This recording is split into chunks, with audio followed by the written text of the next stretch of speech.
السلام علیکم ورحمۃ اللہ وبرکاتہ۔ یہ ایک سوال ہے کہ کیا ایسے کبوتروں کا کاروبار جائز ہے جن کو اڑانے اور شرطیں لگانے کے لیے رکھا جاتا ہے؟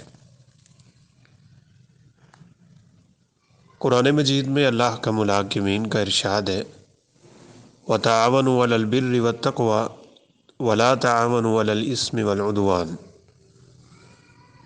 اچھائی اور نیکی کے کاموں میں تو ایک دوسرے سے تعاون کرو، لیکن برائی کے کاموں میں ایک دوسرے سے تعاون نہ کرو، چونکہ یہ کبوتر شرطوں میں چلتے ہیں، اڑتے ہیں، ان پہ جوا کھیلا جاتا ہے، اور جوئے کی حرمت میں کوئی شک ہی نہیں ہے۔ انما الخمر والمیسر والانصاب والازلام رجس، یہ انتہائی ناپاک قسم کے کام، عمل من شیطان، شیطانی عمل ہے۔ لہٰذا ایسے شخص کو چاہیے کہ وہ کبوتر فروخت نہ کرے۔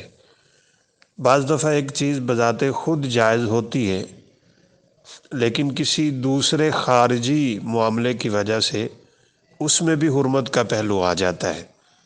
مثال کے طور پہ کاروبار کرنا جائز ہے، لیکن اذان کے بعد، بالخصوص جمعہ کی اذان کے بعد اللہ تعالیٰ نے منع کر دی، اذا نودی للصلاۃ من یوم الجمعۃ فاسعوا الی ذکر اللہ وذروا البیع، جب اذان سنو تجارت چھوڑو اور مسجد کی طرف چلو، خطبہ سننے کے لیے نکل پڑو۔ لیکن اگر کوئی شخص کرتا ہے، کپڑا فروخت کر رہا ہے اور کوئی چیز سیل کر رہا ہے، اب بذات خود تو وہ جائز تھی، لیکن اس خارجی امر کی بنیاد پہ حرام، لہٰذا ایسے شخص کے لیے جائز نہیں ہے کہ وہ ایسے کبوتروں کا اور جانوروں کا کاروبار کرے جن کو ناجائز طریقے میں استعمال کیا جاتا ہے۔ واللہ اعلم۔ السلام علیکم ورحمۃ اللہ وبرکاتہ۔